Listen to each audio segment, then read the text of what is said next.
The way we're consistent, and the word consistent is very important to me. People who live off the fumes of something they did in, 2012, I don't really respect that. Every year I like where we deliver amazing things for our clients. And I respect other people in the industry who do that too. And the way you do it is you have people who are paranoid and crazy, and good is never good enough. And they just drive themselves, and they always hear the footsteps behind them, and really believe in creativity as an economic multiplier.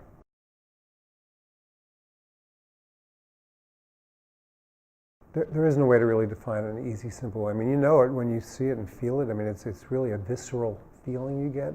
It's what makes us unique, and to find an insight or something that resonates with people, something they recognize even though they never articulated it to themselves, but like, oh, I've always felt that way, and that's just so, it's almost like a neck down feeling before your brain registers it, and that's the magic of it. It's magic.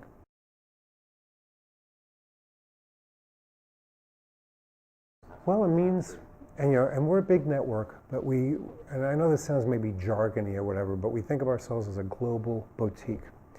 So when we say the work, in other words, that's all we think about. And the right insight, the right strategy, the right nimble, fast solutions that really get to somebody, and again, the visceral magic in creative, that's all we care about. We don't care about 20 meetings or politics or titles or bullshit. We care about creativity to move our clients.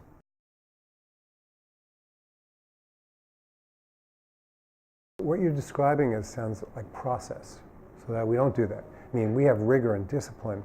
We make our deadlines, but everything is a zero. Every day the thing that makes this exciting and fun as an industry is every day is a zero sum.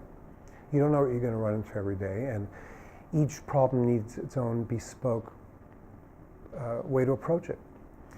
So I don't want to say that because we don't, that we have some kind of way we do it, and I could write here's 10 bullet points, this is what you do. I think you need to have things a little more open than that, and just let the solutions reveal themselves without any kind of preconceived, as I say, process.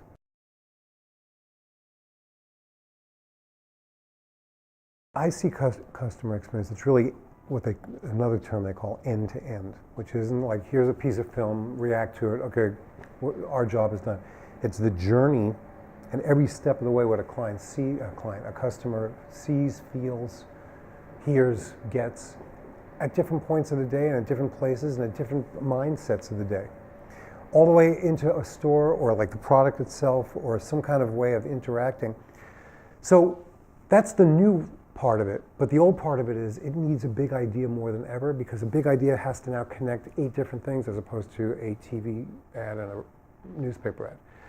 So some things are timely, like the whole experience thing, but the timeless part is you need a big idea to kind of hold it all and have it make sense. Mars, we do a lot of really good things. Like, for example, the Hunger Rhythm thing from a couple of years ago. That could have just been a promotion with 7-Eleven, which could have been just another promotion, but because we had a big idea, a unifying idea, it became a You're Not You and You're Hungry epic.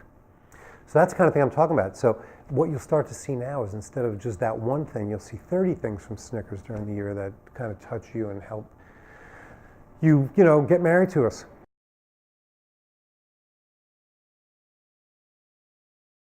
Well, like I say, you could look at the Instagram and just buy stuff, and then as you buy stuff, then they know what you like, but you don't know who you're buying it from. So that is a short-term thing. Like a client wants to get on there, like, oh, they bought it right off Instagram, but then you ask somebody, where did you buy that? They go, I bought it from Instagram. They don't know that they bought it from whoever. So that's why we do a lot of these interesting things with Macy's, where it's Macy's. And we even hack some Instagram assets to turn them into Macy's assets. But it's very heavily branded Macy's, and it's part of the bigger idea of the remarkable you. So it's exactly, that is kind of what we're fighting on behalf of our clients, that they don't get lost in, there's just 2 places to buy things, Facebook or Instagram.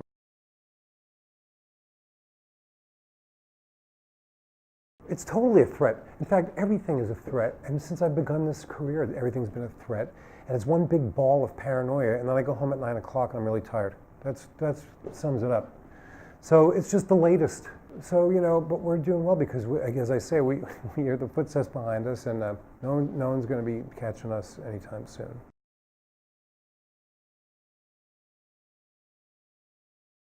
Well, I think a consultancy understands what a framework is, but you don't just get what a big magical idea is. You don't just like walk in there and start doing that.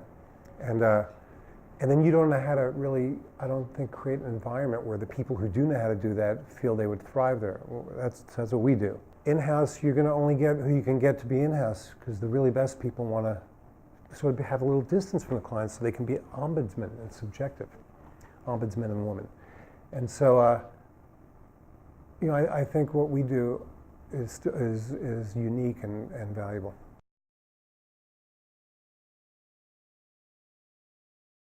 I liked It's a Tight End for P&G because, first of all, it was a way to co-opt every other ad in the Super Bowl, but also a really clever use of media.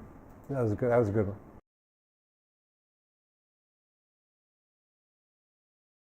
We don't work on purpose-oriented briefs with clients because that's trying to create something that doesn't exist.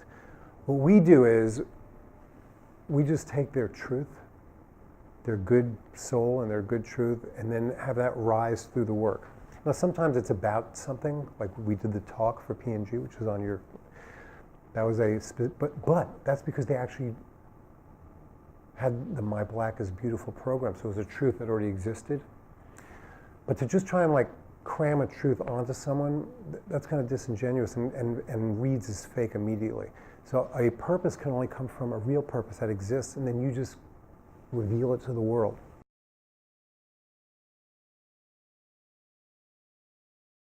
Okay, so you have a truth, and we're going to mine for it and bring it out as opposed to invent. It would be my advice. So people and they want to do good things, and they want to sleep well at night. So there's usually some good stuff going on at these companies, and so that's what we would do. Let's figure out what you can truthfully say.